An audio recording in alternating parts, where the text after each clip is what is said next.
The rusted Camaro held secrets worth billions, but it was the gleam of a familiar watch on a child's wrist that would resurrect ghosts Charlie thought he'd buried forever.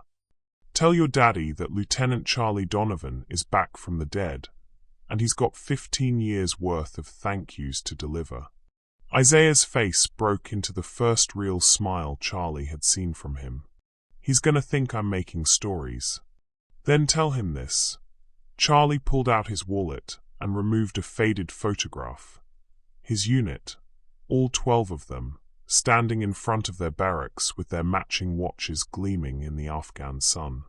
Billy was there, grinning broadly, his arm around Charlie's shoulders. Tell him I never stopped wearing the watch, and I never stopped looking for the man who earned it. Ready for the complete story? Smash that subscribe button, and tell me where you are tuning in from in the comments. Tomorrow brings another mind-blowing story that's just as unbelievable. Trust me, you will want to be here for it. Alright, let's jump into it. The Georgia sun beat down mercilessly on the cracked asphalt of Route 34, turning the abandoned gas station into a shimmering mirage of heat waves and broken dreams. Charlie Donovan pulled his sputtering 1969 Camaro SS to the side of the road, the engine finally giving up its fight with a series of violent coughs that echoed across the empty lot. Son of a, he caught himself, stepping out of the classic muscle car that had cost him more than most people made in 5 years. The irony wasn't lost on him. Here he was CEO of Donovan Industries, worth $3.2 billion according to Forbes' latest count, and he couldn't even keep a car running. Steam hissed from under the hood as Charlie popped it open, revealing the mechanical chaos within. Oil dripped steadily onto the hot pavement below, each drop a small percussion in the symphony of his frustration. He'd been driving back from his therapist in Savannah, another attempt to process the nightmares that still woke him screaming 15 years after Afghanistan. You need help, mister? Charlie spun around, his hand instinctively moving toward his hip, where he'd once carried a sidearm. A young black boy, maybe 8 or 9 years old, stood at the edge of the gas station lot. His clothes were clean but worn, jeans with patches at the knees, a faded Atlanta Braves t-shirt that was 2 sizes too big, and sneakers held together with duct tape and determination. I'm fine, thanks, Charlie replied automatically, the way wealthy men do when they want to maintain the illusion of self-sufficiency. But something about the kid's steady gaze reminded him of another pair of eyes. Darker, older, filled with the same quiet strength he'd learned to trust with his life. The boy stepped closer, his dark eyes studying the engine with an intensity that seemed far beyond his years. That's a 69 SS, right? 396 big block. Charlie blinked. How do you? My daddy had one before he couldn't see good enough to drive anymore. The boy's voice carried a weight that made Charlie's chest tighten. Looks like your radiator hose blew. See there? That's why she's overheating. As the boy raised his arm to point into the engine compartment, Charlie's world tilted on its axis. There, on the child's thin wrist, was a watch that made Charlie's blood run cold and his heart race simultaneously. Black tactical face, reinforced band, the distinctive eagle insignia barely visible, but unmistakable to someone who had worn an identical timepiece through the hell of war. Charlie's hand unconsciously moved to his own wrist, where the same watch, the exact same model, had ticked away the seconds, minutes, hours of his deployment. The watch he'd bought for his entire unit. The watch that had timed their missions, their prayers, their desperate flights from death. Where? Charlie's voice came out as a croak. He cleared his throat and tried again. Where did you get that watch, son? The boy looked down at his wrist, his expression softening with a mixture of pride and sadness. It was my daddy's. From when he was a soldier. He gave it to me before. The child's voice trailed off. Before what? Charlie stepped closer, his heart hammering against his ribs. Before his eyes got too bad, and he couldn't work no more. He said a good man gave it to him, and that good men look out for each other. The boy's chin lifted with inherited pride. My daddy saved someone's life with this watch on his wrist. Charlie felt the world spinning around him. His knees threatened to buckle as memories crashed over him like artillery fire. The IED blast that had sent him flying 20 feet through the desert air. The shrapnel in his leg, the blood soaking into Afghan sand. The sound of boots running toward him despite the continued gunfire. Strong arms lifting him, carrying him mile after agonizing mile to the extraction point, while enemy fire lit up the darkness around them. "Stay with me, Lieutenant. That's an order." The voice had been strong, unwavering, even as the man carrying him stumbled under Charlie's weight and the burden of his own wounds. "What's your daddy's name?" Charlie whispered. "Billy Washington. Staff Sergeant Billy Washington. He always tells me to say when folks ask." The boy, Isaiah, Charlie remembered now, stood a little straighter. He's the best man in the whole world, even if he can't see like he used to. The name hit Charlie like a physical blow. Billy. Sweet Jesus, Billy Washington. The man who had carried him 6 miles through enemy territory with a dislocated shoulder and a bullet graze across his temple. The man who had refused a medal because he said he was just doing his job. The man Charlie had tried desperately to find after they'd both been discharged, only to hit dead ends and bureaucratic walls at every turn. "Isaiah," Charlie said, his voice thick with emotion he couldn't hide. "Is your daddy, is he here? In town?" Something in Charlie's tone must have alarmed the boy, because Isaiah took a small step back. "Why you want to know?" Charlie knelt down slowly, bringing himself to the child's eye level. His expensive suit touched the dirty asphalt, but he didn't care.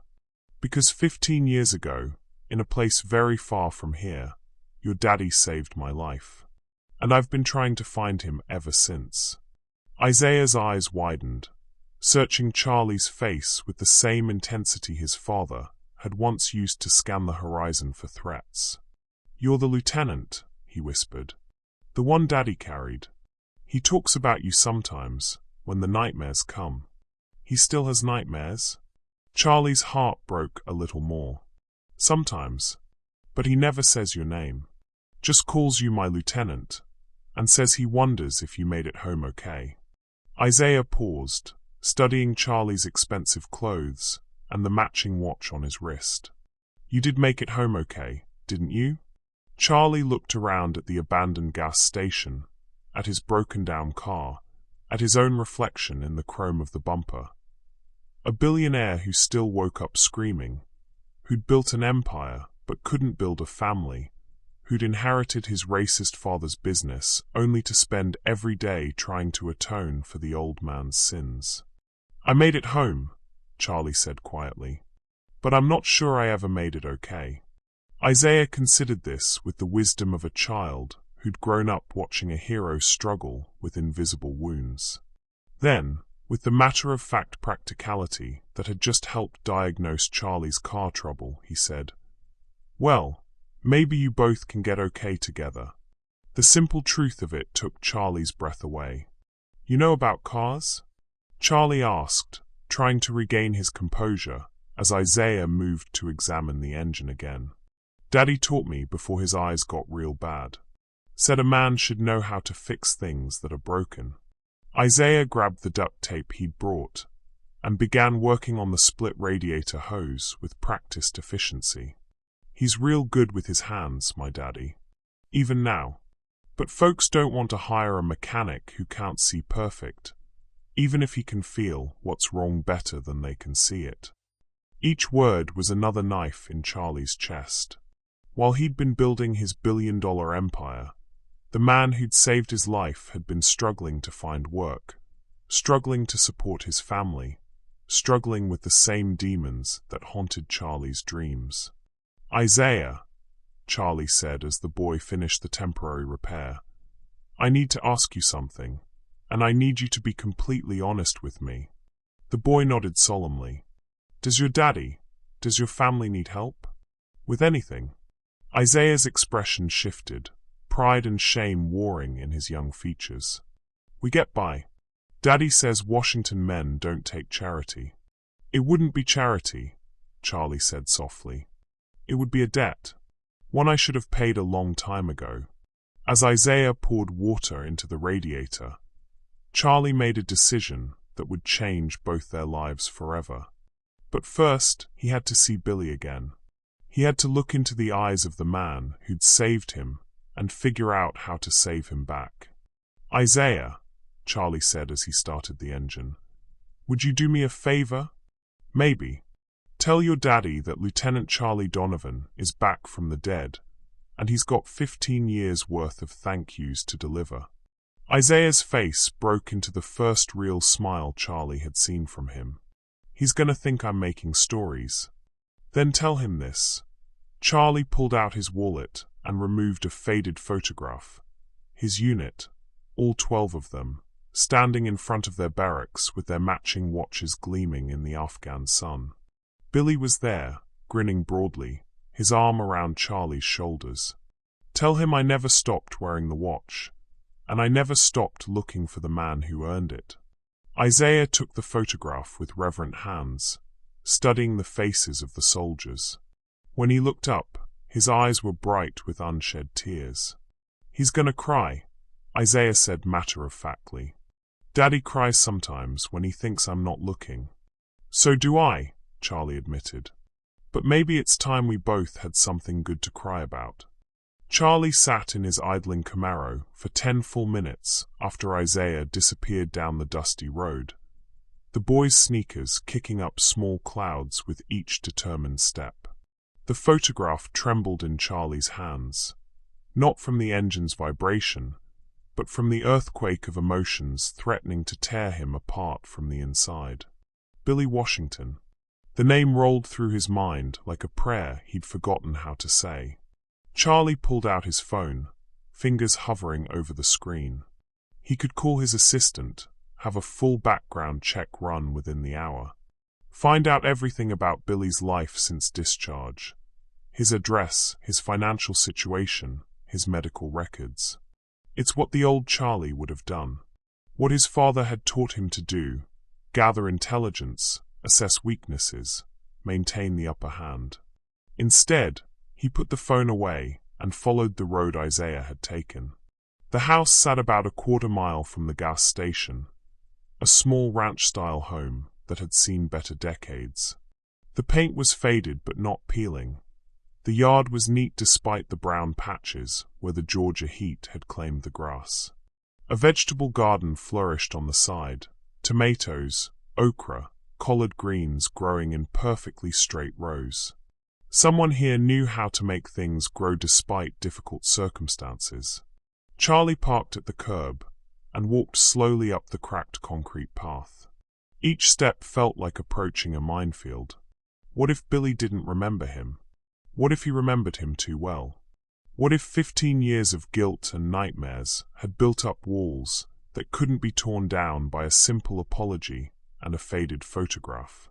Before he could knock, the screen door opened. Sweet Jesus! Billy Washington stood in the doorway, and Charlie's breath caught in his throat.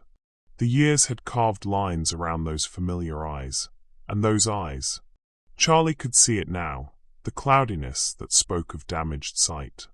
Billy had gained weight, not the soft weight of prosperity, but the solid build of a man who still used his body for work. His hair was graying at the temples, and there was a slight tremor in his left hand that hadn't been there in Afghanistan. But the smile, God, that smile was exactly the same. "Lieutenant Charlie Donovan," Billy said, his voice thick with emotion. "Isaiah said you were dead, but I told him you were too stubborn to die easy." "Billy." Charlie's voice broke on the name. "Jesus, Billy, I."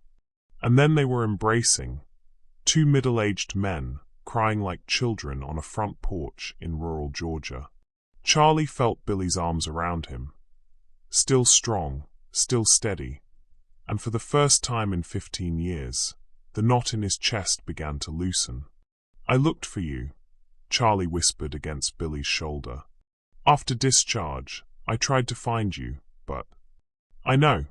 Billy pulled back, his hands still gripping Charlie's shoulders. His eyes searched Charlie's face with the intensity of someone who had to rely on touch and sound more than sight. "I tried to find you too. Heard you got out of the army, went into business. Figured you probably didn't want reminders of that place. Are you kidding me?" Charlie laughed through his tears. "Billy, you saved my life. You carried me 6 miles through hell, and I couldn't even," his voice cracked. "I couldn't even find you to say thank you. You just did." The simple acceptance in Billy's voice nearly undid Charlie completely. "Daddy, you're crying." Isaiah appeared beside his father, concern written across his young face. "Good tears, son," Billy said, wiping his eyes with the back of his hand. "These are the best kind of tears." He turned back to Charlie. "Come inside. We got a lot of catching up to do. Have you ever had a reunion that felt like coming home after being lost for years? What emotions do you think both men are feeling right now? Drop a comment below." The inside of the house was immaculate despite its modest furnishings. Family photos covered the mantel. Billy in his dress uniform. A beautiful woman Charlie assumed was Isaiah's mother. School pictures of Isaiah at various ages. But what caught Charlie's attention was a framed certificate on the wall. Billy's honorable discharge papers, displayed with the same pride most people reserved for college degrees. "Where's Isaiah's mother?" Charlie asked gently as Billy guided him to a well-worn couch. Billy's expression darkened. "Cancer took her 3 years ago. Just me and Isaiah now. I'm sorry. She was a good woman. Kept me together when the nightmares got bad." Billy settled into a recliner across from Charlie, his movements careful but practiced. "What about you? Family?" Charlie shook his head. "Never married. Never seemed to. I don't know. After Afghanistan, I threw myself into work. Dad died 5 years ago, left me the business. I've been trying to build something good out of what he left behind." "What kind of business?" "Technology mostly. Defense contracts, civilian applications. We're worth about $3 billion now." The number felt absurd saying it out loud in this modest living room. Billy whistled low. $3 billion. Damn, Lieutenant. You really did make it. Did I? Charlie leaned forward. "Billy, I wake up screaming most nights. I've got a penthouse apartment that feels like a mausoleum, a company full of people who are afraid to tell me the truth, and enough money to buy anything except the one thing I actually need." "What's that?" "Peace." Billy was quiet for a long moment, his clouded eyes studying Charlie's face. "You feel guilty. About what?" "About making it when others didn't. About getting rich while the rest of us struggled. About having everything and still feeling empty." Billy's voice was gentle, understanding. "I know because I felt it too for a long time. How did you get past it?" Billy gestured toward the kitchen, where Isaiah was quietly making sandwiches. "That boy right there. When his mama got sick, when the medical bills started piling up, when I couldn't find steady work because of my eyes, I had a choice. Keep drowning in guilt, or figure out how to be the man my family needed." Charlie watched Isaiah carefully cut the crusts off the sandwiches, his small face serious with concentration. "He's a good kid. He's the best thing I ever did. Smart as a whip, kind as his mama, stubborn as me." Billy's voice filled with pride. "He helps out at Jimmy's garage after school, saves every penny to help with the bills. 8 years old, and already more responsible than most grown men." The words hit Charlie like shrapnel. Here was a child, a brilliant, capable, loving child, working after school to help pay bills while Charlie sat in board meetings discussing million-dollar acquisitions he didn't need. "Billy," Charlie said carefully, "what happened with your eyes?" "Shrapnel. Same IED blast that got you. Didn't notice it at first, adrenaline, you know? But over the years." Billy shrugged. "VA docs say it's getting worse. Not blind yet, but close enough that most folks won't hire me for mechanical work." "But you still work?" "When I can. Odd jobs, things I can do by feel. Fix small engines, tune-ups in people's driveways. Jimmy lets me help out sometimes when he's busy, pays me under the table." Billy's jaw tightened with frustrated pride. "It's not charity if I'm working for it." Charlie's mind was already racing, calculating. Medical care, job training, education funds for Isaiah, a house in a better neighborhood, college tuition. He could fix all of it with a single phone call. But he'd learned enough about Billy Washington to know that approach would backfire spectacularly. "I have an idea," Charlie said slowly. "I'm listening. My company has government contracts. Defense work. We need consultants, people who understand military operations, who can advise on practical applications." Charlie leaned forward. "The pay is good, the work is mostly advisory. A lot of it could be done remotely, and for the parts that couldn't, well, some of the best engineers I know work more by feel than by sight." Billy was quiet for a long moment. "You offering me a job?" "I'm offering you a chance to use 15 years of experience to help keep other soldiers alive. And Isaiah? The best schools in Atlanta. Full ride to any college he wants when the time comes. Not because of charity, but because this country owes him a father who came home whole. And since we can't give him that, we owe him every opportunity to build something better." Billy's hands gripped the arms of his recliner. "Charlie, I'm not trying to buy your friendship, Billy. I'm trying to pay a debt. You saved my life, and I built something with that life. Let me share it with the people who matter. And what do you get out of it?" Charlie looked around the small, warm house. At the photos of a family that had struggled but stayed together. At Isaiah in the kitchen, humming softly as he worked. At Billy, scarred and struggling, but still radiating the quiet strength that had carried Charlie through the darkest moment of his life. "Maybe," Charlie said quietly, "I get to finally come home." Billy's eyes filled with tears again, but this time he didn't try to hide them. "You think we can both get okay together?" "I think we can try." Isaiah appeared with a plate of sandwiches, looking back and forth between the two crying men with the exasperated patience of a child who'd learned to be the adult when the adults couldn't manage it. "Are you going to eat these or just sit there leaking all over Mama's good couch?" he asked, and both men burst into laughter that felt like rain after a long drought. 3 weeks later, Charlie stood in the gleaming conference room on the 42nd floor of Donovan Industries, watching Atlanta spread out below him like a circuit board of lights and possibilities. The city looked different now, less like a kingdom he ruled from above, and more like a community he was finally learning to be part of. "Sir," his assistant, Jennifer, poked her head through the door. "The Washington consultation meeting is set up in Conference Room B. Mr. Washington arrived 10 minutes ago with his son." Charlie nodded, straightening his tie. In the weeks since their reunion, he and Billy had spoken daily. Sometimes about work, sometimes about Afghanistan, sometimes about nothing at all. But this was their first official business meeting, and Charlie found himself more nervous than he'd been before congressional hearings. Conference Room B was smaller, more intimate than the main boardroom. Charlie had chosen it deliberately. No intimidating mahogany table the size of an aircraft carrier.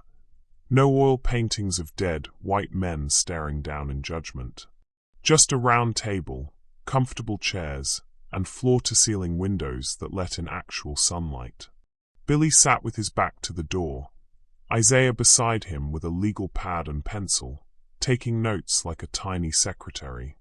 Both wore their best clothes, Billy in a navy suit that had seen better years, but was still sharp, Isaiah in khakis and a button-down shirt that made him look like a miniature businessman. "Sorry to keep you waiting," Charlie said as he entered.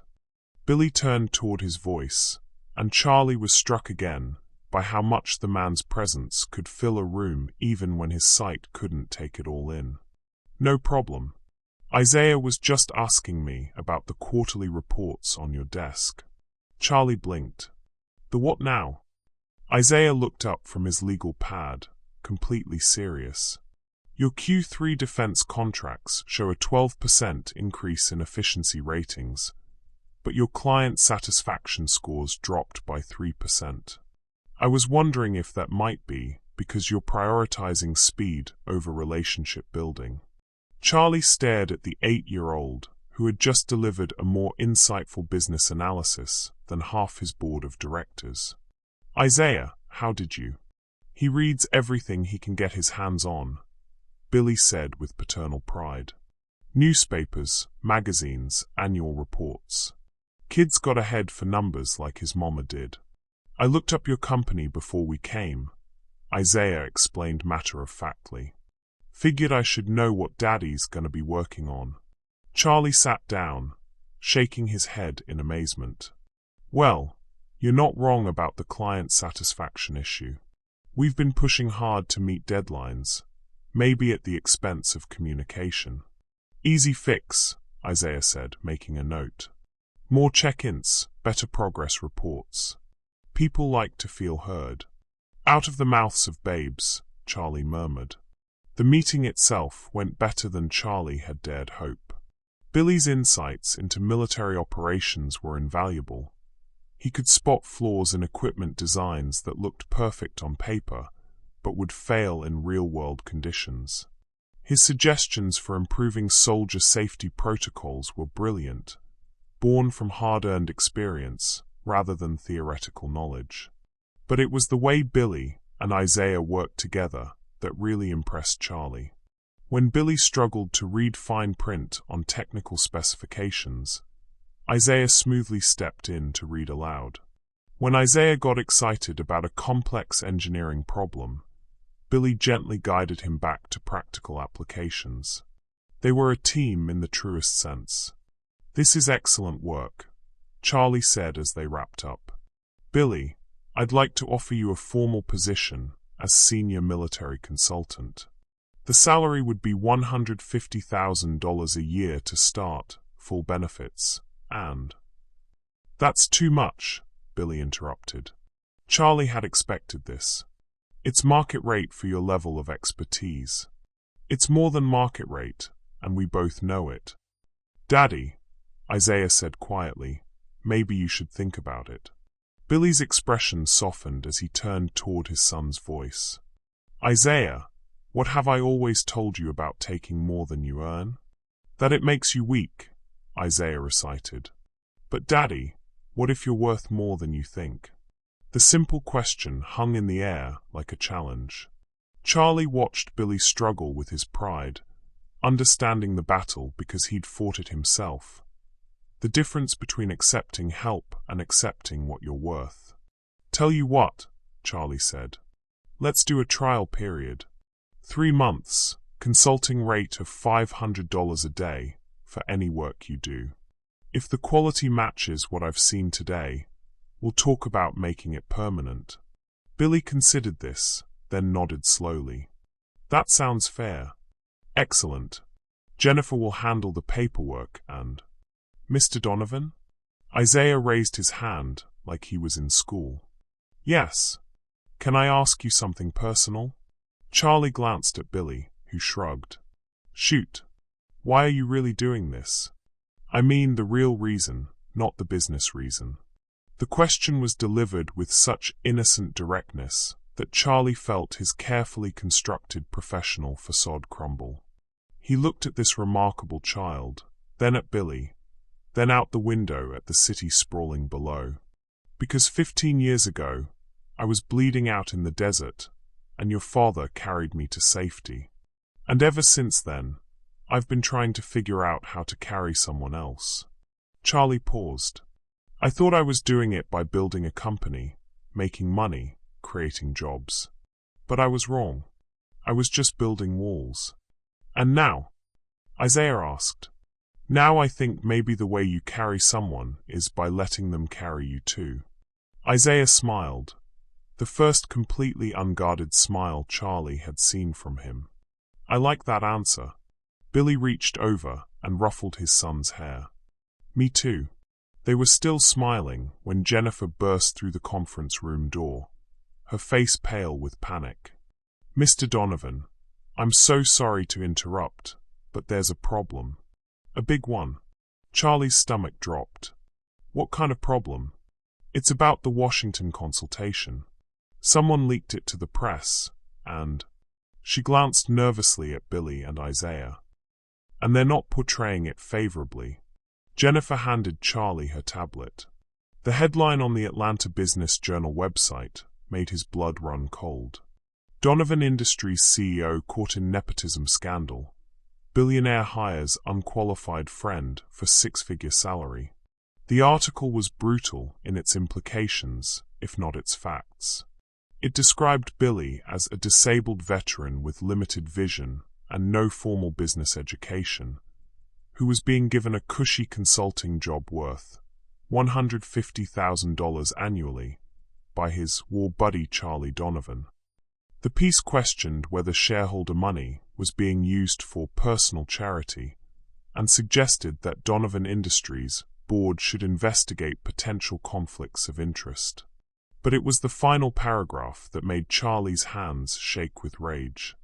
Sources close to the situation suggest that Washington has been struggling financially since his discharge from the Army, raising questions about whether this consultation arrangement is simply an elaborate form of welfare for Donovan's wartime friend. The optics are particularly troubling, given Donovan Industries' recent efforts to secure additional government contracts worth hundreds of millions of dollars. Charlie looked up to see Billy's face had gone ashen. The proud man who had carried him 6 miles through enemy fire was now slumped in his chair, as if the weight of public scrutiny had broken something inside him. "I should go," Billy said quietly. "Billy, no. This is exactly what I was afraid of." Billy stood up, his movements suddenly seeming older, more fragile. "I can't be the reason your company gets dragged through the mud." "Daddy, you didn't do anything wrong," Isaiah protested, but his young voice carried a tremor of uncertainty. Charlie set the tablet down carefully, his mind racing. He could fix this, call in favors, threaten lawsuits, by the newspaper if necessary. But he knew that wasn't what Billy needed to hear right now. "Billy, look at me." Billy turned toward Charlie's voice, his clouded eyes reflecting a pain that had nothing to do with shrapnel damage. "Do you remember what you told me the night before that last patrol? When I was scared out of my mind about the intel reports." Billy's brow furrowed. "I told you that fear is just your brain trying to keep you alive, but courage is deciding that some things are worth the risk." "That's right. And this," Charlie gestured at the tablet, "this is just fear. Other people's fear of change, of seeing someone rise above their circumstances, of admitting that maybe the system is broken and needs fixing. Charlie, I appreciate what you're trying to do, but nothing." Charlie's voice carried the authority of the Lieutenant Billy had once followed into battle. "You saved my life once. Now I'm asking you to trust me to save yours." Billy was quiet for a long moment. Then Isaiah reached over and took his father's hand. "Daddy," the boy said softly, "what did Mama always say about storms?" Billy's expression softened slightly. "She said they only look scary from the outside. Once you're in them, all you can do is keep walking toward the light." "So we keep walking?" Billy squeezed his son's hand, then straightened his shoulders with the same resolve Charlie remembered from their army days. We keep walking. Charlie felt something settle in his chest. Not peace, exactly, but purpose. The storm was coming, and it would test everything they were trying to build together. But for the first time in 15 years, he wasn't facing it alone. Jennifer, Charlie said, his voice steady and calm, set up a press conference for tomorrow morning. And get me a meeting with the board of directors for this afternoon. Sir, what should I tell them? Charlie looked at Billy and Isaiah, at the man who had saved his life, and the boy who was teaching him how to live it. Tell them we're going to war. The Donovan Industries boardroom felt like a gladiatorial arena as Charlie faced the 12 men and women who held the power to destroy everything he'd built. The emergency board meeting had been called for 6 p.m., prime time for corporate executions. Board chairman Richard Hartwell, a silver-haired shark in a $5,000 suit, sat at the far end of the mahogany table like a judge preparing to deliver a death sentence. He'd been Charlie's father's best friend and had never quite forgiven Charlie for transforming the old man's defense contracting business from a good old boys club into a progressive, inclusive corporation. Charlie, Hartwell began, his voice dripping with false concern, we're all deeply troubled by this morning's media coverage. The optics are problematic. The optics, Charlie repeated, taking his seat at the head of the table.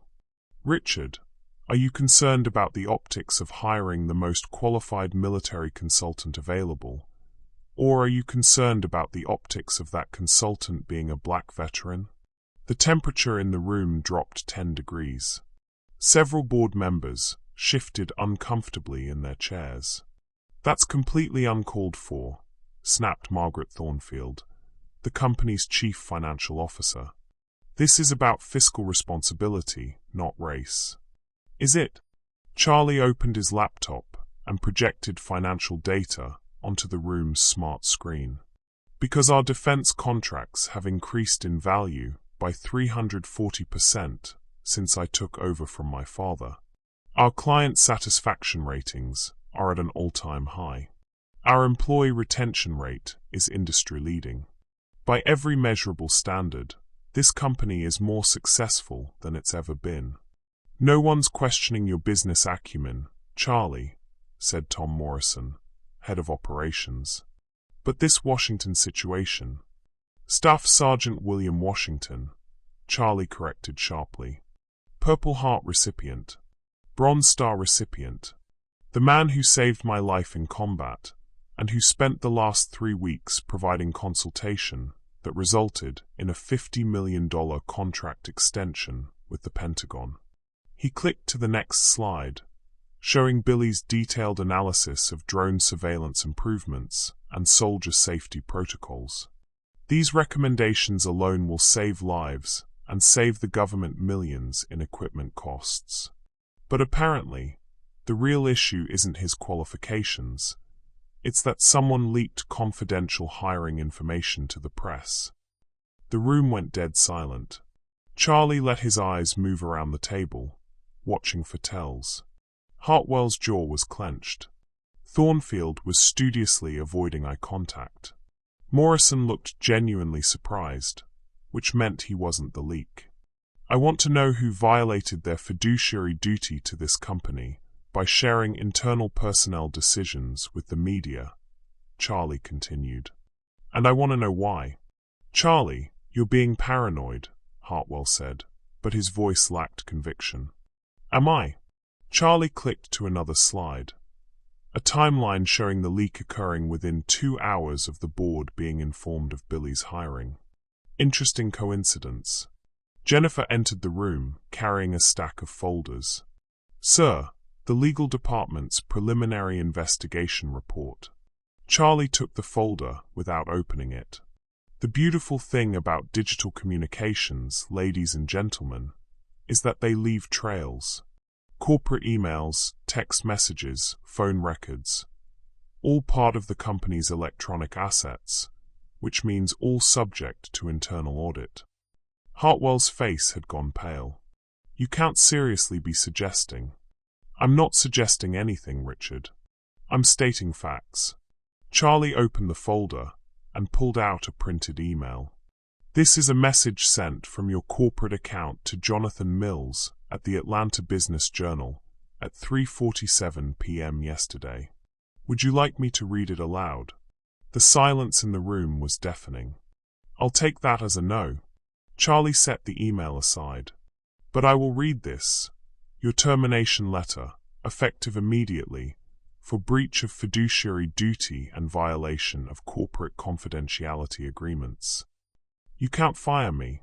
Hartwell shot to his feet. I've been on this board longer than you've been alive. You're right, Charlie said calmly. I can't fire you, but the board can vote you out for cause. All in favor? One by one, hands went up around the table. Even Hartwell's closest allies couldn't defend corporate sabotage. The final vote was 11-1. Security will escort you out, Charlie said as Hartwell stormed toward the door. Your personal effects will be mailed to you. This isn't over, Charlie. Hartwell snarled. That boy and his bleeding heart father will destroy everything your family built. Good, Charlie replied. Because what my family built was rotten at its core. What Billy and Isaiah are helping me build is actually worth saving. After Hartwell left, Charlie turned back to the remaining board members. Now, let's talk about tomorrow's press conference. The next morning, Charlie stood at the podium in the Donovan Industries Media Center, looking out at a sea of reporters, cameras, and skeptical faces. Billy sat in the front row with Isaiah, both dressed in their Sunday best. Isaiah held a small notebook, still taking notes like the world's youngest business analyst. Ladies and gentlemen, Charlie began, I've called this press conference to address the questions raised about Donovan Industries' recent hiring decisions. But before I do that, I want to tell you a story. He clicked a remote, and the screen behind him lit up with a photograph. Charlie's unit in Afghanistan, all 12 soldiers grinning at the camera despite the dust and heat and constant threat of death. 15 years ago, I was a second lieutenant in the United States Army, deployed to Afghanistan with some of the finest soldiers I've ever known. On March 15, 2010, our convoy hit an IED. I was thrown 20 feet from our vehicle, bleeding from shrapnel wounds, with enemy fire keeping our medics pinned down. The room was completely quiet now. Staff Sergeant William Washington ran through that fire to reach me. Despite his own injuries, a dislocated shoulder and a bullet graze, he carried me 6 miles through enemy territory to our extraction point. Without his courage, without his strength, I would have died in that desert. Charlie's voice caught slightly. When we were discharged, I tried to find Billy. I wanted to thank him, to repay him somehow. But I lost track of him in the bureaucratic maze of veterans services. For 15 years, I carried the guilt of being unable to find the man who saved my life. He clicked to the next slide, a photo of Billy and Isaiah at the broken-down Camaro. 3 weeks ago, fate gave me a second chance. Billy's son, Isaiah, helped me fix my broken-down car. And when I saw the watch on Isaiah's wrist, the same watch I'd given to my unit, I realized I'd found my way back to the family of the man who'd saved me. Another click. Billy's detailed consultation reports appeared on screen. Since joining Donovan Industries as a consultant, Billy has identified 17 critical flaws in current military equipment designs. His recommendations have already saved the Pentagon $3.2 million in procurement costs and will improve safety for soldiers in the field. His insights are so valuable that the Department of Defense has specifically requested him for 3 additional contract reviews. Charlie paused, letting that sink in. So yes, I hired my war buddy. I hired the man who saved my life. But I didn't hire him because of our friendship. I hired him because he's the most qualified person for the job. And if that troubles anyone, I have just one question. What does that say about you?" A reporter in the back raised her hand. "Mr. Donovan, critics suggest this is an expensive form of charity." "Ma'am," Billy's voice cut through the room as he stood up. "May I respond to that?" Charlie nodded. Billy made his way to the podium with careful dignity, Isaiah at his side. When he reached the microphone, he looked out at the crowd with his clouded eyes and spoke with the clear, strong voice of a man who had nothing left to hide. "My name is Staff Sergeant William Washington, United States Army, retired. I served 3 tours in Afghanistan and 1 in Iraq. I have a Purple Heart, a Bronze Star, and a Combat Action Badge. I have also been unemployed or underemployed for most of the last 10 years. His voice never wavered. "Not because I'm not qualified, not because I'm not willing to work, but because when you come home from war with damaged eyes and nightmares that wake up your neighbors, people see disability before they see ability. They see liability before they see value." Isaiah reached up and took his father's hand. "Charlie Donovan didn't offer me charity. He offered me a chance to use 15 years of military experience to help keep other soldiers safe. He offered my son a chance to see his daddy go to work every morning with dignity instead of desperation." Billy's voice broke slightly. "If that's charity, then so is every job, every opportunity, every second chance anyone has ever been given. The only difference is that Charlie was brave enough to look past what I've lost to see what I still have to give." The room was silent except for the soft clicking of cameras. "And to anyone who thinks this is about friendship instead of qualifications," Billy continued, "I invite you to review my work. Judge me by my results, not by your assumptions." He stepped back from the microphone, and Isaiah stepped forward. "My name is Isaiah Washington," the 8-year-old said in his clear, serious voice. "And I'm proud of my daddy. He's a hero who saved lives in the war, and now he's saving lives in peace too. Anyone who can't see that isn't looking hard enough." The press conference ended with a standing ovation, not from the reporters, but from the Donovan Industries employees who had crowded into the back of the room to support their CEO and their newest colleague. As the crowd dispersed, Charlie found Billy and Isaiah standing together near the windows, looking out at the Atlanta skyline. "So," Charlie said, joining them, "think we weathered the storm?" Isaiah consulted his notebook. "Stock price is up 2.3% since the press conference started. Twitter mentions are 73% positive. And 3 news outlets just requested follow-up interviews about Daddy's military service." Billy laughed. "Where did you learn to track social media metrics?" "YouTube," Isaiah replied matter-of-factly. "There's tutorials for everything." Charlie shook his head in amazement.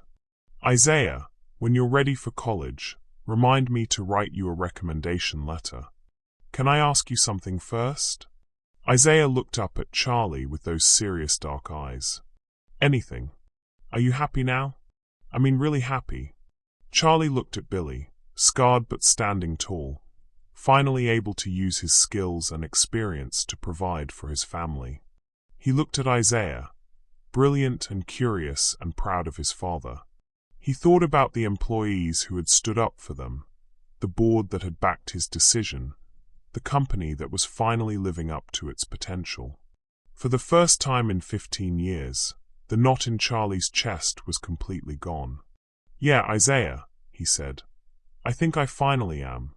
"Good," Isaiah said, making a note in his notebook. "'Cause now comes the hard part." "What's the hard part?" Charlie asked. Isaiah grinned, the mischievous smile of a child who had been watching adults figure out what he'd known all along. "Now you gotta stay happy." 6 months later, Charlie stood in the doorway of Billy's new office on the 38th floor of Donovan Industries, watching his friend conduct a video conference with Pentagon officials. The transformation had been remarkable. Not just the corner office with its panoramic view of Atlanta, or the state-of-the-art assistive technology that helped Billy navigate documents and presentations, but the change in the man himself.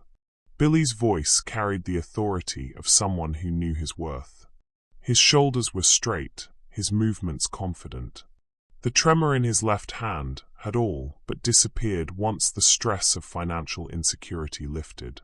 He was explaining a modification to body armor design with the passion of someone who understood that his words could save lives. The current design distributes impact across too narrow a surface area, Billy was saying, his hands moving as he spoke. If we widen the ceramic plate coverage by just 2 inches and adjust the trauma padding density, we can reduce blunt force trauma by 30% while adding less than 8 ounces to the overall weight. On the screen, a general was nodding approvingly. Washington, this is exactly the kind of innovative thinking we need. Can you have full specifications to us by Friday? Yes, sir.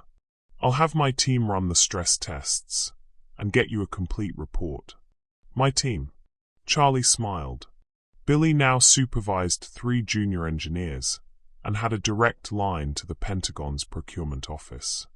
The man who'd been fixing lawn mowers for $20 was now consulting on million-dollar defense contracts. The call ended, and Billy turned toward the doorway with that uncanny awareness he'd developed. How long have you been standing there, Lieutenant? Long enough to see you school a 3-star general on armor design, Charlie said, entering the office. Nicely done. Billy grinned. Feels good to flex muscles I'd forgotten I had. He gestured to the papers spread across his desk. Isaiah's been helping me organize the technical specifications. Kid has a better head for logistics than half the Pentagon brass. Speaking of Isaiah, how's he adjusting to his new school? Billy's expression grew more complex. That's complicated. Charlie settled into the chair across from Billy's desk. Talk to me. The academics are great. He's thriving in the advanced placement classes, loves the science labs, has teachers who actually challenge him. Billy paused. But socially, he's having trouble fitting in? It's not that simple. The other kids, they're nice enough. But they're rich kids, Charlie. Really rich. Their parents are surgeons and lawyers and investment bankers. They go to Europe for summer vacation and get cars for their 16th birthdays. Billy's voice carried a familiar note of concern. Isaiah comes home asking questions I don't know how to answer. What kind of questions? Yesterday he wanted to know if we could afford a house in Buckhead, so he could be closer to his new friends. Last week he asked if I could buy him designer clothes, so he wouldn't stand out so much. Billy rubbed his temples. He's 8 years old, Charlie. He shouldn't be worried about standing out. Charlie felt a familiar knot forming in his stomach. You think I made a mistake putting him in that school? No, that's just it. I don't think you made a mistake. The education is incredible. The opportunities are exactly what he needs. But I'm watching my son learn that there are different classes of people, and I'm not sure how to help him navigate that without losing who he is. Before Charlie could respond, Isaiah himself appeared in the doorway, backpack slung over one shoulder, school uniform slightly rumpled from the day. Hey, Daddy. Hey, Mr. Charlie. Isaiah's usual brightness seemed dimmed, and Charlie noticed he didn't launch into his typical enthusiastic recap of the school day. Hey, buddy, Billy said. How was advanced mathematics? Fine. Isaiah dropped into a chair, his 8-year-old body language screaming that nothing was fine.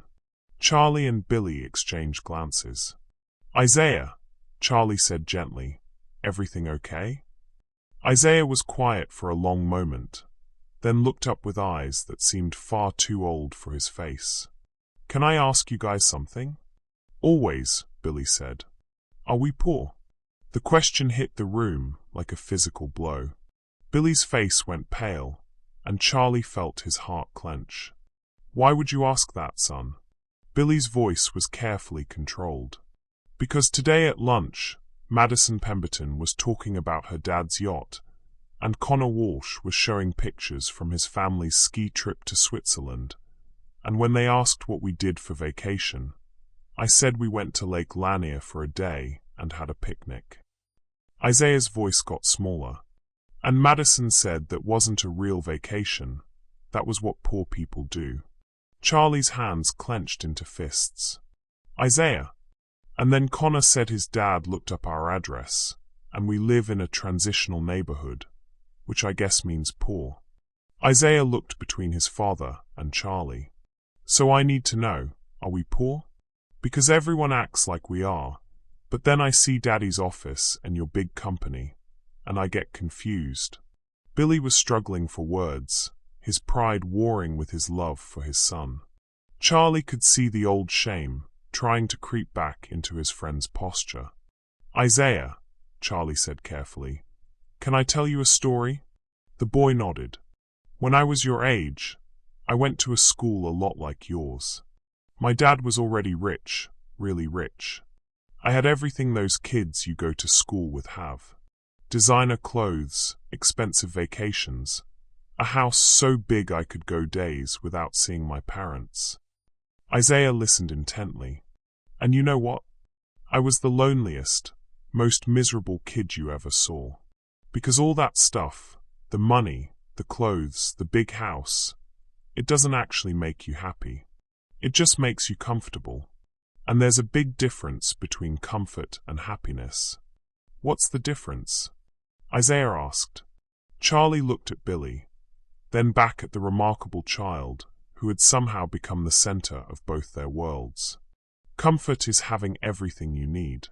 Happiness is loving the people you share it with. Charlie leaned forward.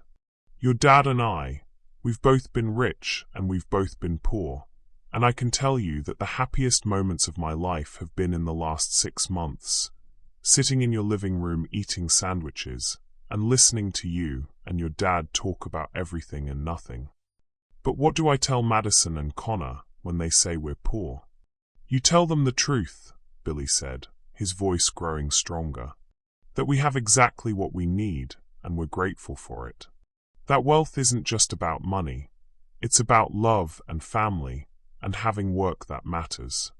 And if they don't understand that, Charlie added, then maybe they're the ones who are actually poor.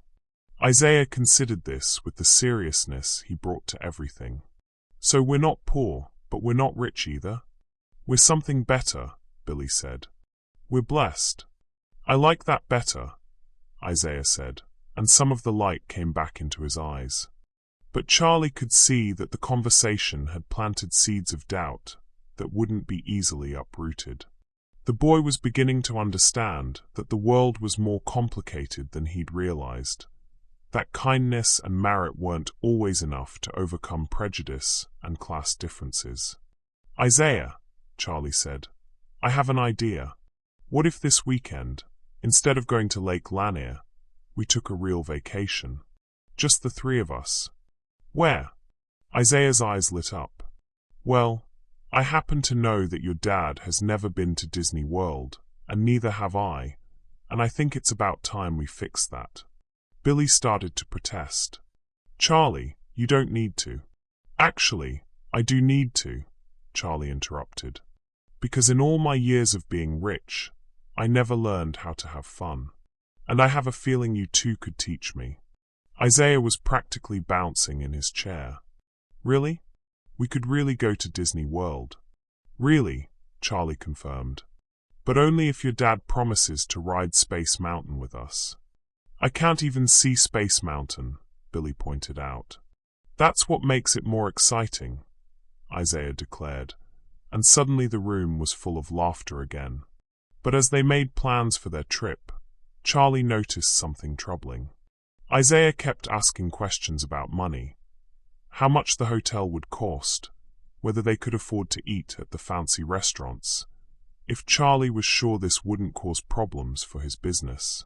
The boy was learning to worry about things no 8-year-old should have to consider, and Charlie realized that navigating wealth, even inherited or shared wealth, was going to be more complicated than he'd anticipated. Later, after Isaiah had gone to wait in the car, Billy turned to Charlie with concern written across his face. "This school situation," Billy said quietly. "I'm not sure we're handling it right." "What do you mean?" "Isaiah's changing. He's still the same sweet, brilliant kid, but he's starting to see the world differently. Starting to understand that there are haves and have-nots, and that where you fall in that divide affects how people treat you." Charlie nodded. "That's not necessarily a bad thing. The world is divided that way. Better he learns to navigate it consciously than stumble through blindly." "But at what cost?" Billy's voice carried the weight of a father's deepest fears. "What if he starts believing that his worth is tied to material things? What if he loses that beautiful innocence that makes him who he is?" "Then we don't let him," Charlie said firmly. "We keep reminding him of what really matters. We show him that money is a tool, not a measure of worth." "And if that's not enough?" Charlie was quiet for a moment, thinking about his own childhood, about the lonely boy he'd been despite all his privileges. "Then we love him through it," he said finally.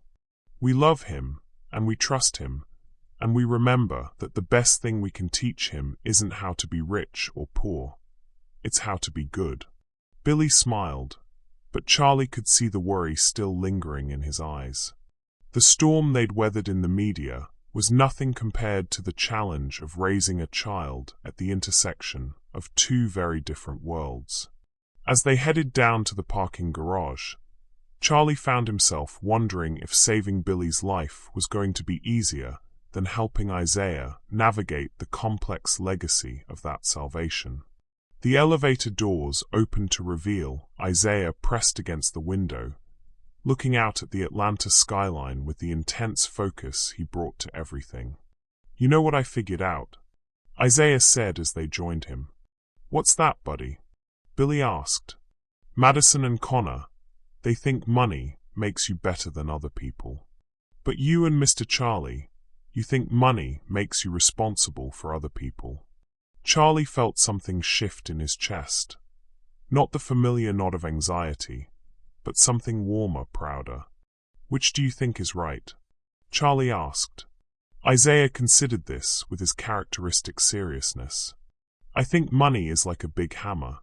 You can use it to build things up or knock things down. Madison and Connor's parents use it to knock things down. You guys use it to build things up. And what kind of person do you want to be?" Billy asked. Isaiah grinned. "The kind who builds things up, but also the kind who gets to go to Disney World." Both men laughed, and Charlie realized that maybe, just maybe, they were going to be okay after all. The call came at 2:47 a.m. on a Tuesday, jolting Charlie from the first peaceful sleep he'd had in years. His phone buzzed against the nightstand with the urgent insistence of bad news. "Charlie." Billy's voice was tight with barely controlled panic. "I need you to come over. Now." "What's wrong?" Charlie was already reaching for his clothes, the soldier's instinct for crisis response kicking in instantly. "It's Isaiah. Something happened at school today. He won't talk to me, won't eat, just keeps staring at this letter he brought home." Billy's voice cracked. "Charlie, I've never seen him like this. He looks like he's seen a ghost." 15 minutes later, Charlie stood in Billy's living room, studying the piece of paper that had shattered their carefully constructed peace.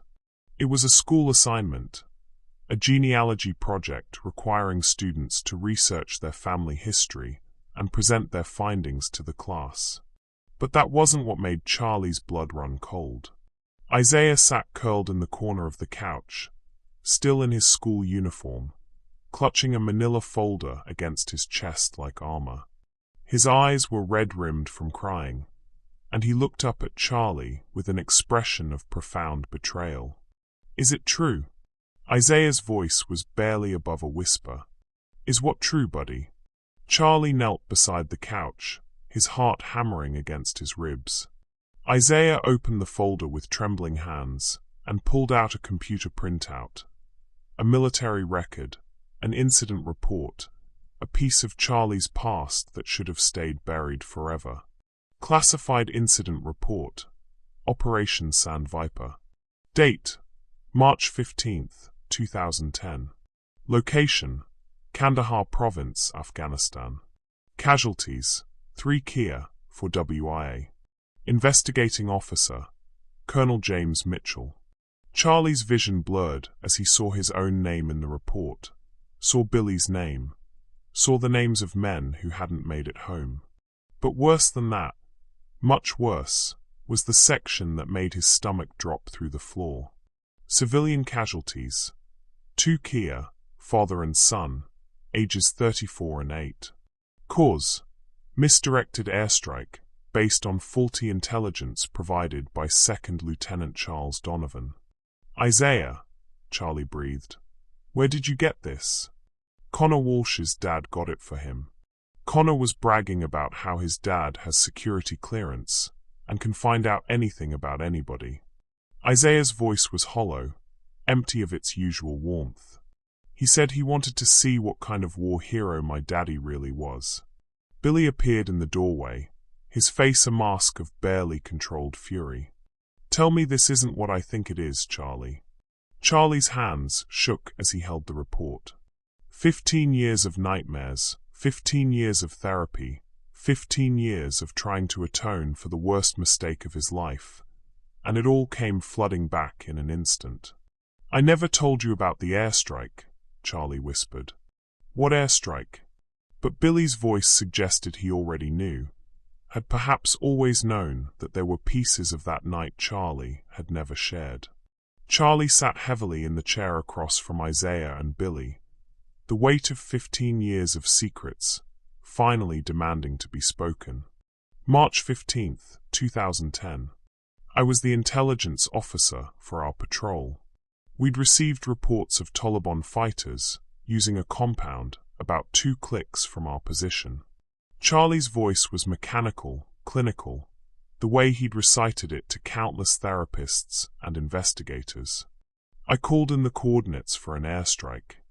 "But the coordinates were wrong," Isaiah said, his young voice cutting through Charlie's recitation like a knife. "The coordinates were right.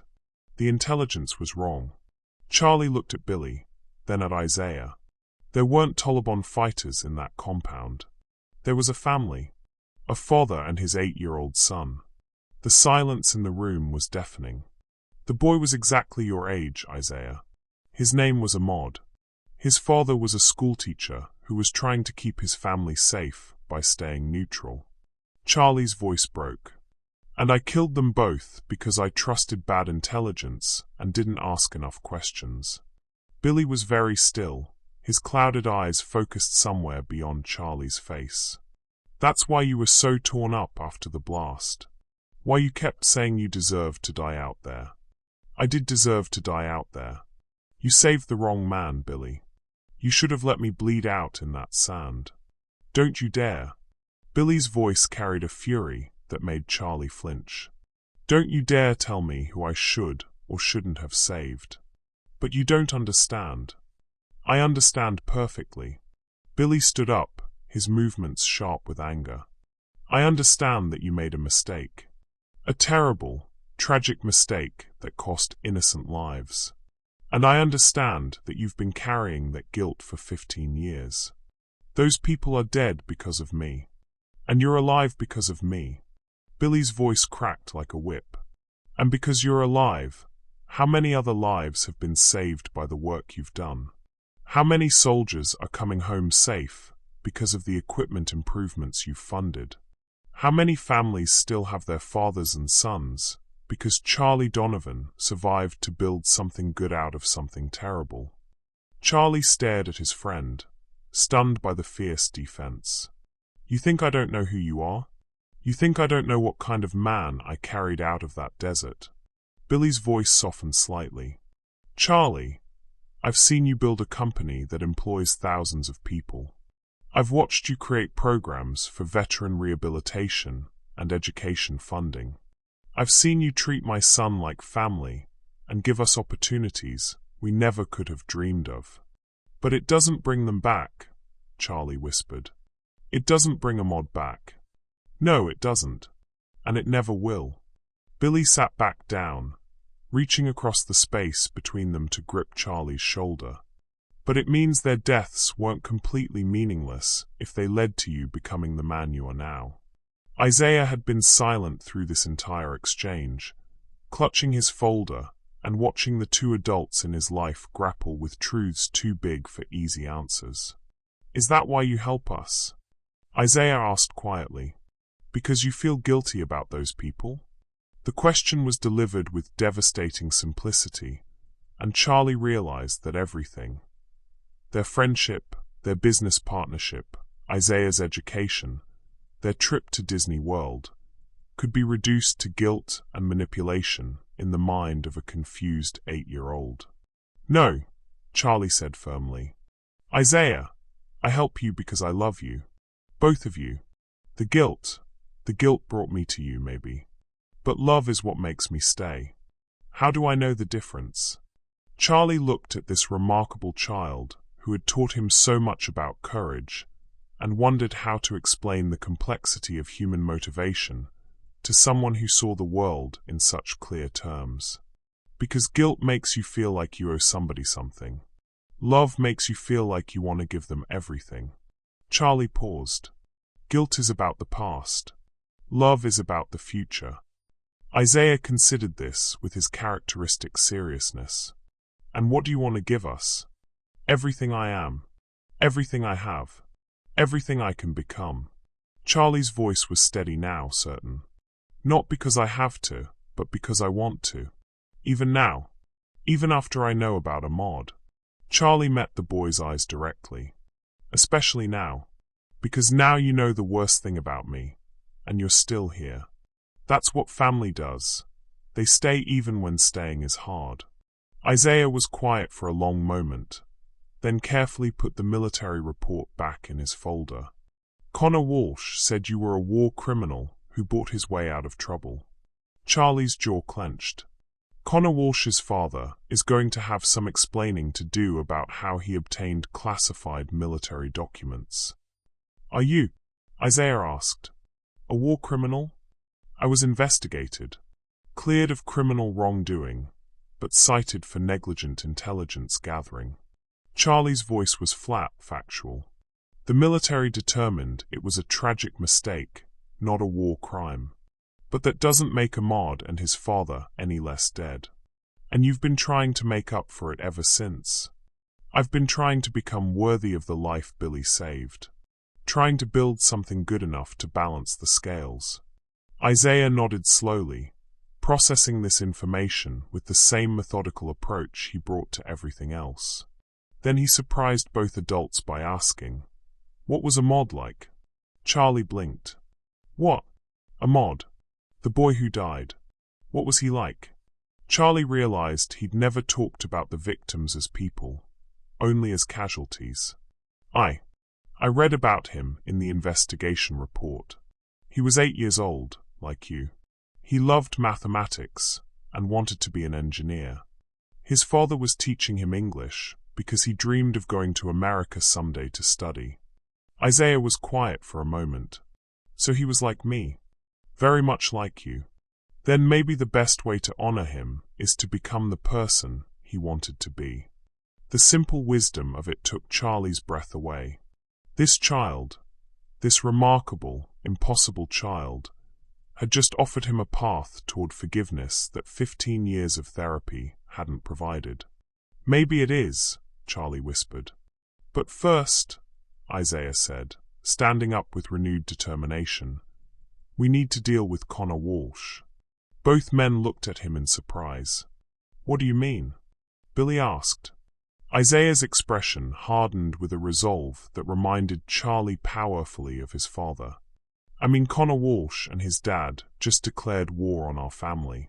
And Washington men don't back down from bullies. Charlie felt a mixture of pride and concern as he watched this 8-year-old prepare to fight battles that adults had created. The ghosts from the past weren't done haunting them yet, and the next phase of their journey was going to test everything they'd built together. But for the first time since that terrible night in Afghanistan, Charlie felt like he might actually deserve the life he'd been given.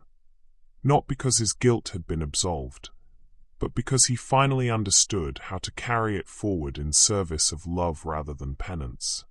The call came from Isaiah's school at 10:23 a.m. on a Friday morning, interrupting Charlie's board meeting with the kind of urgency that made his blood run cold. "Mr. Donovan?" The voice belonged to Dr. Patricia Hawthorne, the headmistress of Whitmore Academy. "I'm afraid we have a situation involving Isaiah Washington. Can you and his father come in immediately?" 20 minutes later, Charlie and Billy sat in the pristine administrative office, facing a woman whose expression suggested she'd rather be handling a plague outbreak than whatever Isaiah had done. "Gentlemen," Dr. Hawthorne began, her voice carrying the weight of institutional authority, "I'm afraid Isaiah has been involved in a very serious incident." Through the office window, Charlie could see into the hallway where Isaiah sat on a bench outside the principal's office, his school uniform torn, his lips split, but his back straight with the unmistakable posture of someone who had no intention of apologizing. "What kind of incident?" Billy asked, his voice carefully controlled. "A physical altercation with Connor Walsh and 2 other students. According to witnesses, Isaiah initiated the confrontation by making what Connor described as threats against his family." Charlie felt his stomach drop. "What kind of threats?" Dr. Hawthorne consulted her notes. "Isaiah apparently cornered Connor during lunch and told him that if his father ever illegally obtained classified military documents again, Isaiah would make sure everyone knew what kind of man he really was. When Connor responded by calling Isaiah's father a charity case, Isaiah struck him." Billy's jaw tightened. "And then?" Connor's friends intervened. "There was a scuffle. Isaiah fought 3 boys, Mr. Washington. 3 boys who are each 2 years older than him." Dr. Hawthorne paused. "And according to every witness, he was winning until the teachers separated them."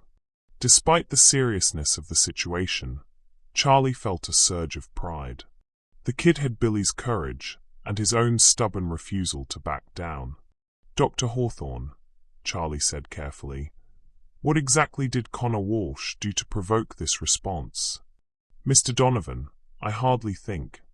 Because if Connor's father illegally obtained classified military documents and shared them with his son to embarrass another student, that's not just bullying. That's a federal crime." The headmistress's composure cracked slightly. "I'm not sure what you're implying." "I'm not implying anything. I'm stating facts." Charlie pulled out his phone and showed her a screenshot. "This is the FBI's public tip line. I've already filed a complaint about the unauthorized disclosure of classified materials. Agent Sandra Martinez will be contacting the school this afternoon." Dr. Hawthorne went pale. "Mr. Donovan, surely there's no need to involve federal authorities in what is essentially a schoolyard disagreement." "A schoolyard disagreement?" Billy's voice was dangerously quiet. "Ma'am, my son was psychologically tortured by information that should never have been accessible to civilians, much less children. And when he stood up for his family's honor, he was ganged up on by 3 older boys. What part of that sounds like a normal disagreement to you?" "Mr. Washington, I understand your frustration, but Whitmore Academy has a zero-tolerance policy for violence." "And what's your policy on psychological warfare?" Charlie interrupted. "Because that's what happened to Isaiah. A federal crime was committed specifically to hurt an 8-year-old child." Dr. Hawthorne was quiet for a moment, clearly calculating the potential fallout of expelling the son of Donovan Industries' most valuable consultant, while federal agents investigated one of her wealthiest families. "Perhaps," she said finally, "we could arrange a meeting with all the parents involved to discuss a resolution that serves everyone's interests." "No." Billy stood up, his voice carrying absolute finality. "We're done discussing anything with the Walsh family. They declared war on my son using illegally obtained classified information. As far as I'm concerned, they can deal with the FBI and their own consciences. Mr. Washington, if you refuse to participate in our conflict resolution process, I'm afraid Isaiah will face suspension." "Then suspend him." Charlie also stood. "But know that if you do, I'll be pulling my entire education initiative funding from this school. That's $2.3 million annually that helps pay for your new science wing, your computer lab, and the salaries of 6 teachers." The threat hung in the air like smoke from an explosion. "And more importantly," Billy added, "know that my son will be transferring to a school that understands the difference between bullying and self-defense, between victims and aggressors." Dr. Hawthorne's carefully constructed authority was crumbling in real time. "Gentlemen, please, let's not be hasty. I'm sure we can find a solution that—" "We have found a solution," Charlie said. "Isaiah will be attending Atlanta Prep Academy starting Monday. They've already accepted his application." This was news to Billy, who turned to look at Charlie with surprise. "You enrolled him somewhere else?" Billy asked. "I made some calls this morning after Isaiah told me what he was planning to do." Charlie's voice softened. "I know my boy, Billy.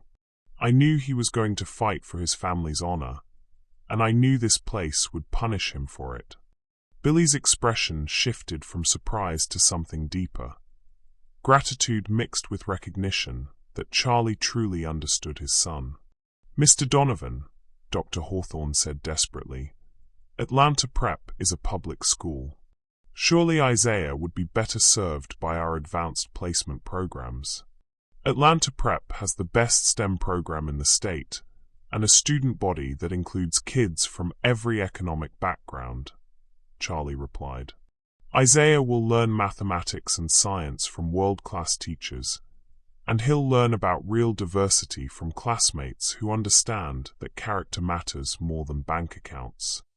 They collected Isaiah from the hallway, where he sat with the patient dignity of someone who had done what needed doing and was prepared to face the consequences. "Did you really fight 3 kids?" Billy asked as they walked to the parking garage. "Yes, sir." "Did you start it?" Isaiah considered this. "I started the physical part. They started the rest of it. Any regrets?" Isaiah thought about this with his characteristic seriousness. "I regret that I didn't hit Connor harder." Billy tried to hide his smile and failed completely. In the car, Charlie turned to face Isaiah in the back seat. "You know this means you're changing schools, right?" "I figured. Am I in trouble?" "With the school?" "Yes." "With us?" Billy shook his head. "No, son. You stood up for your family. That's never wrong, even if the methods need some work." "I could have handled it differently," Isaiah admitted.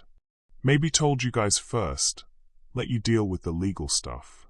"What made you decide to handle it yourself?" Charlie asked. Isaiah was quiet for a moment. "Because they weren't just attacking Daddy. They were attacking you too, Mr. Charlie. And Ahmad." His voice got smaller. "They made it sound like Ahmad didn't matter, like the people who died were just numbers in a report." Charlie felt his throat tighten. "Ahmad matters. I know. That's why I had to fight. Someone needed to stand up for all of you." The simple moral clarity of it took both men's breath away. This child had taken on 3 older boys, not just to defend his father's honor, but to defend the memory of a boy he'd never met and a man he'd learned to love despite his terrible mistakes. "Isaiah," Billy said, his voice thick with emotion, I've never been prouder of anyone in my entire life. Even though I got suspended? Especially because you got suspended. They drove in comfortable silence for a while, until Isaiah spoke up again. Mr. Charlie? Yeah, buddy. At my new school, can we not tell anyone you're a billionaire right away? I want them to like me for me first. Charlie met the boy's eyes in the rearview mirror. We can do whatever you want, Isaiah. It's your story to tell.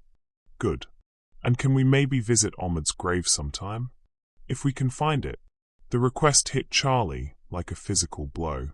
In 15 years, he'd never even considered visiting the cemetery where his victims were buried. I don't know if we can find it, buddy. It was in Afghanistan, during a war. We could try, though. Maybe write a letter or something. Tell him that we remember him, that he mattered. Billy reached back and squeezed his son's hand. I think that's a beautiful idea. As they pulled into their driveway, Charlie realized that somewhere in the space of a single morning, they'd gone from being three people trying to heal from their individual wounds to being something else entirely. A family forged in the fires of shared struggle and mutual protection. Isaiah had fought for them. Billy had stood up to institutional pressure for his son's honor. Charlie had risked business relationships to protect them both. They were no longer just a war hero, a guilty survivor, and a brilliant child. They were something stronger, something that could weather any storm because they faced it together. But as they walked toward the house, Charlie noticed a black sedan parked across the street, and he had the unsettling feeling that their battles were far from over. The crucible of conflict had tested their bonds and found them strong.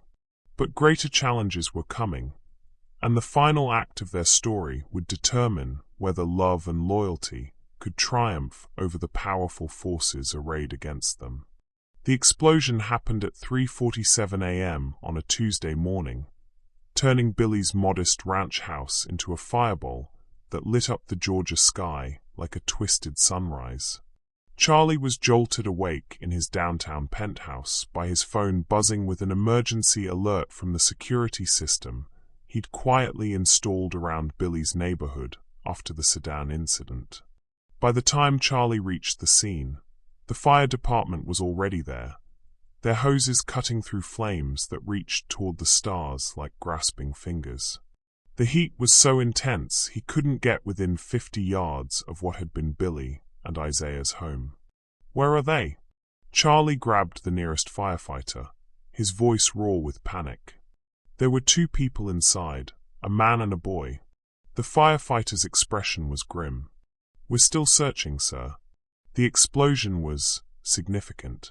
Natural gas, looks like, but we won't know for sure until... Charlie.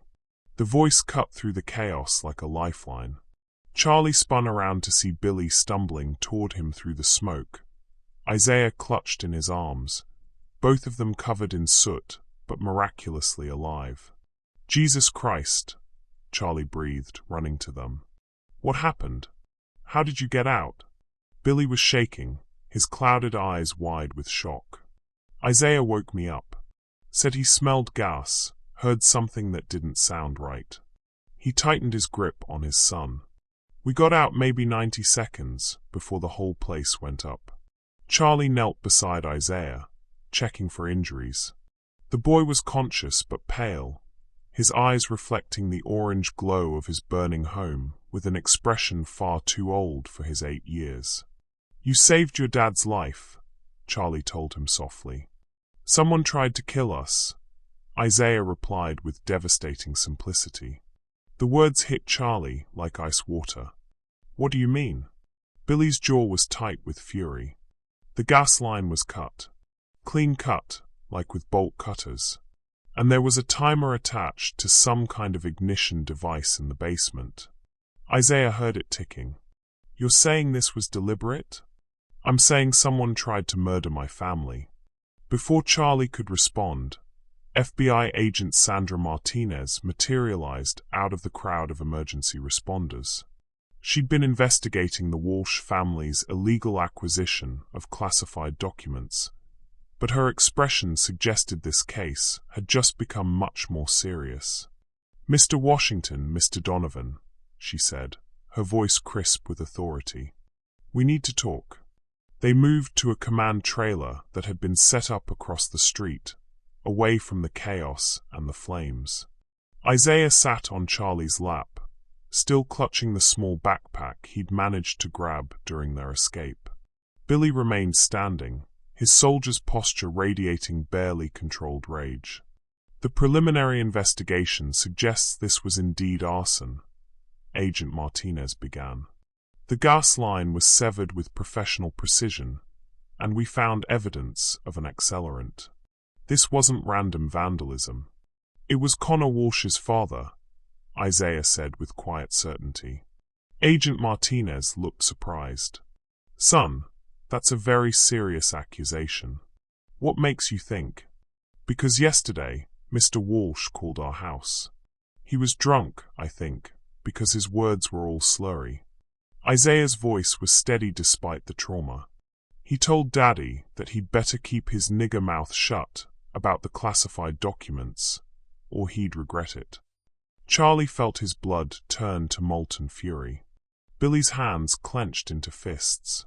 "Did you record this call?" Agent Martinez asked. Billy shook his head. "But I reported it to the school. Dr. Hawthorne said she'd handle it internally." "Internal handling just tried to kill my family," Charlie said, his voice deadly quiet. Agent Martinez made notes. "We'll be bringing Mr. Walsh in for questioning immediately. But until we can determine the full scope of the threat, I'm recommending that you consider protective custody." "No." Billy's voice was absolute. "I'm not hiding from some racist piece of garbage who thinks he can terrorize my family." "Billy," Charlie said carefully, "maybe we should consider." "Consider what? Living in fear? Teaching Isaiah that we run when bullies escalate." Billy turned toward Charlie's voice, his scarred face hard with resolve. "I didn't survive 3 tours in Afghanistan to be scared off by some drunk contractor with daddy issues. But if they try again, let them try." Billy's voice carried the cold certainty of a man who had been tested by war and found himself unbreakable. "But they better not miss, because I won't." Isaiah looked up at Charlie. "What happens to us now? We don't have a house anymore." "You have a home," Charlie said without hesitation. "My penthouse has 3 bedrooms and more space than any of us know what to do with. You'll stay with me until we figure out something permanent." "Charlie, we can't," Billy started. "Yes, you can. You will. This isn't up for discussion." Charlie's tone brooked no argument. "Someone just tried to murder my family. My family is going to be where I can protect them." The word hung in the air, *family star. Not friends, not war buddies, not business associates. Family. Billy was quiet for a long moment. "Your family?" "My family," Charlie confirmed. "The most important thing in my life. The reason I get up in the morning, and the reason I want to be better than I was yesterday. Even though we come with people who want to kill us." Charlie looked at the burning wreckage of Billy's house, at the FBI agent taking notes about attempted murder, at Isaiah sitting in his lap like he belonged there. Especially because of that. Agent Martinez cleared her throat. "I hate to interrupt, but we have a problem. Mr. Walsh appears to have fled. His house is empty, his car is gone, and his credit cards haven't been used since yesterday afternoon." "He ran," Billy said. "It looks that way. But that doesn't mean the threat is over. Walsh has military connections, access to resources, and clearly a willingness to use violence." She paused. "There's something else. We found communications on his home computer suggesting he wasn't working alone." Charlie felt his blood chill. "What kind of communications?" "Encrypted messages to other individuals expressing similar views about your family's relationship. Walsh appears to be part of a larger network of people who see your business partnership as some kind of betrayal of racial hierarchies." The scope of the threat was expanding beyond a single drunk racist to something organized, something that could reach them anywhere. So what do we do? Billy asked. Agent Martinez consulted her notes. We have U.S. Marshals standing by to take you into protective custody. Safe house, new identities if necessary. No. Isaiah's small voice cut through the adult conversation with startling authority. We don't run. Everyone looked at the 8-year-old who had just survived an assassination attempt. Isaiah, Agent Martinez said gently, you don't understand the danger. I understand that if we run, they win. I understand that if we hide, they get to keep being bullies. Isaiah looked at his father, then at Charlie. And I understand that Washington men don't back down from fights. Billy smiled through his exhaustion and fear. No, son, they don't. Then we don't run, Charlie said. We fight smart, we fight together, and we end this. Agent Martinez looked like she wanted to argue, but something in the determined faces of this unlikely family made her reconsider. If you won't accept protective custody, at least let us assign security details. And you'll need to be extremely careful about your movements, your routines. We'll be careful, Charlie promised, but we'll also be visible. These people want us to disappear, to stop challenging their worldview. The best way to fight them is to live our lives loudly and proudly. As dawn broke over the still smoking remains of Billy's house, the three of them stood together watching the sun rise on a new chapter of their story. They had survived the ultimate test, an attempt on their lives, and emerged not broken but strengthened. The battle wasn't over. Walsh and his network were still out there, still dangerous, still committed to destroying what Charlie, Billy, and Isaiah represented. But they were no longer facing that battle as three individuals trying to heal from separate wounds. They were facing it as a family. And families, Charlie realized, were much harder to destroy than individuals. Families fought back. The flames had consumed Billy's house, but they had forged something stronger in the process. A bond that couldn't be broken by violence, intimidation, or hate. Now came the hardest part, living with the knowledge that their love for each other had made them targets, while refusing to let that knowledge make them prisoners. 6 months after the fire, Charlie stood in the conference room of the newly opened Washington Donovan Community Center, watching Isaiah cut the ribbon with the same serious concentration he brought to everything in his life. The building rose from the ashes of an abandoned warehouse in Billy's old neighborhood, transformed into something that would have made Ahmaud proud.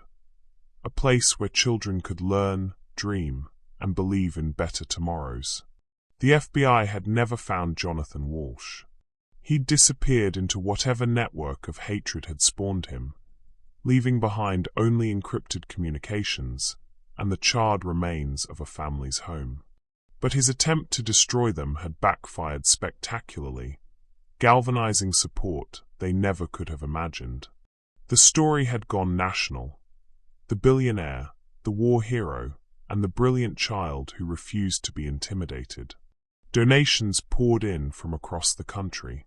Companies offered partnerships. Veterans organizations reached out with stories of their own struggles and triumphs. But it was the local response that had truly overwhelmed them. Mr. Charlie? Isaiah tugged on his sleeve, interrupting his reverie. The reporters want to interview us now. Charlie looked out at the crowd gathered in the center's main hall. Families from the neighborhood mixed with local politicians, business leaders, and journalists. Billy stood near the podium, resplendent in a new suit, his clouded eyes bright with pride as he watched children explore the interactive science exhibits that Isaiah had helped design. "You ready for this, buddy?" Charlie asked. Isaiah straightened his tie with the same meticulous care his father used. "I've been ready my whole life." They made their way to the small stage where Billy waited. The crowd quieted as Charlie stepped to the microphone. Ladies and gentlemen, thank you for being here today. 6 months ago, someone tried to silence us with violence. They wanted to destroy what they saw as a threat to their worldview, a successful partnership between people from different backgrounds, working together to build something better.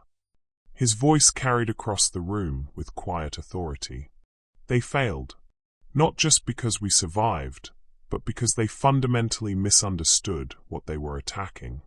They thought they were fighting against charity, against political correctness, against some artificial construct designed to make them feel guilty about their privilege. Charlie paused, looking out at faces that represented every shade of the American experience. But what they were really fighting was love. And love always wins, because love multiplies when you attack it. Love spreads when you try to contain it. Love grows stronger when you try to break it. He gestured toward Billy and Isaiah. Billy Washington saved my life 15 years ago in the mountains of Afghanistan. But that's not why I love him. I love him because he's the most honorable man I've ever known, because he raised a son who fights for justice even when it's dangerous, because he taught me that true wealth isn't what you accumulate, but what you share. Billy stepped forward, his voice strong and clear. Charlie Donovan gave my family opportunities we never could have imagined. But that's not why I love him. I love him because he sees the world not as it is, but as it could be. Because he believes in redemption, in second chances, in the possibility that broken things can be made whole again. Then Isaiah stepped to the microphone, his 8-year-old frame dwarfed by the podium, but his voice carrying with remarkable clarity. My name is Isaiah Washington. My daddy is a war hero who saved lives. Mr. Charlie is a businessman who builds things that help people. And I'm a kid who wants to be an engineer when I grow up, just like Ahmad would have wanted to be. The mention of Ahmad's name sent a ripple through the crowd. Charlie had told that story publicly for the first time during the national media coverage, transforming his deepest shame into a powerful testament to redemption and remembrance. Some people tried to hurt us because they didn't like that we were a family. But here's what they didn't understand, Isaiah continued, his young voice filled with wisdom earned through trials no child should face. Family isn't about looking the same or having the same history. Family is about choosing to love each other even when it's hard. Especially when it's hard. He looked directly at the cameras. To Connor Walsh, wherever you are, I want you to know that I forgive you. Your daddy was wrong, but that doesn't mean you have to be. There's always room for one more person to choose love instead of hate. The crowd erupted in applause, but Isaiah wasn't finished. And to Mr. Walsh, if you're watching this, I want you to know that you failed. You tried to break us apart, but instead you helped us realize how strong we are together. You tried to make us afraid, but instead you made us brave. You tried to silence us, but instead you gave us the biggest microphone in the world. Isaiah's voice grew stronger, carrying the authority of someone who had stared into the abyss and chosen light. This community center is going to help hundreds of kids like me. Kids who are smart but poor, kids who dream big but need help reaching their dreams. Every child who gets tutored here, every family that gets job training here, every person who finds hope here.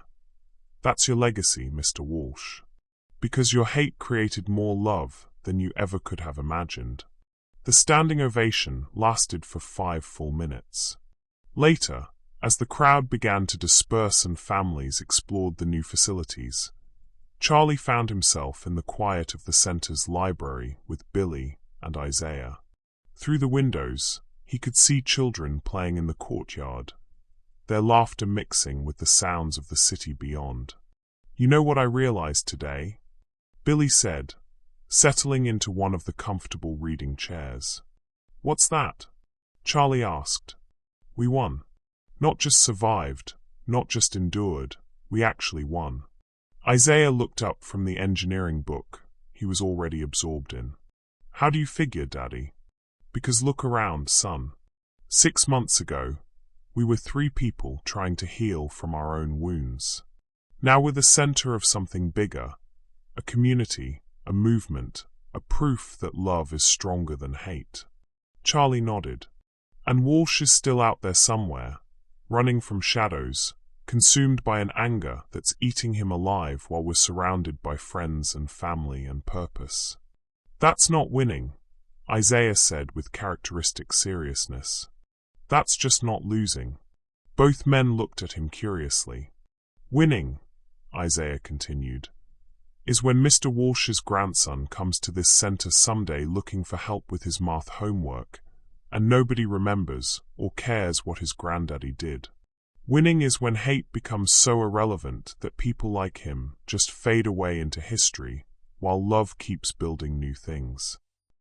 Charlie felt tears prick his eyes. When did you get so wise? I had good teachers. Isaiah grinned. Plus, YouTube has everything.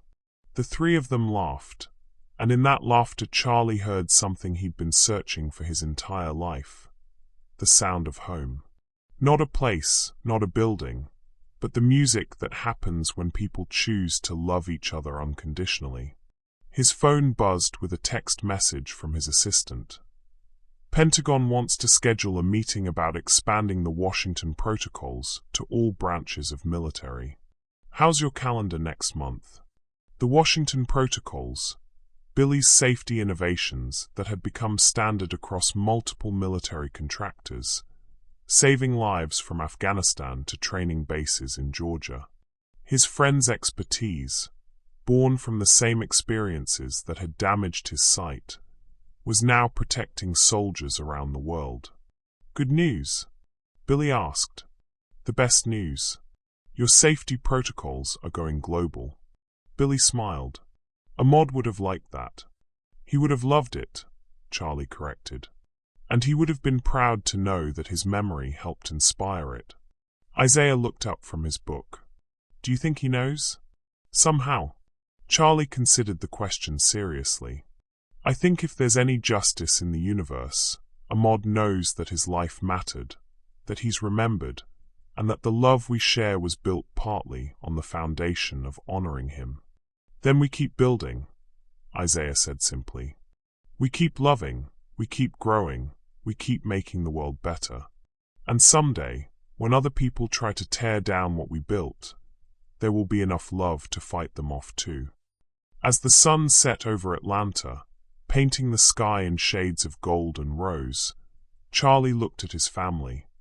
The war hero who had carried him to safety, the brilliant child who had taught them all about courage, the community they had built together from the ashes of tragedy and hatred. They had started as 3 broken people seeking healing. They had become something immeasurably stronger, a testament to the transformative power of love, the possibility of redemption, and the truth that families are built not by blood but by choice. The little black boy who had helped fix a broken Camaro had done something far more important. He had helped fix broken hearts, broken dreams, and a broken understanding of what it meant to be truly wealthy. In the end, Charlie realized, the watch on Isaiah's wrist had been more than a symbol of military service. It had been a symbol of time itself. Time to heal, time to grow, time to love, and time to build something beautiful from the wreckage of the past. And they had all the time in the world.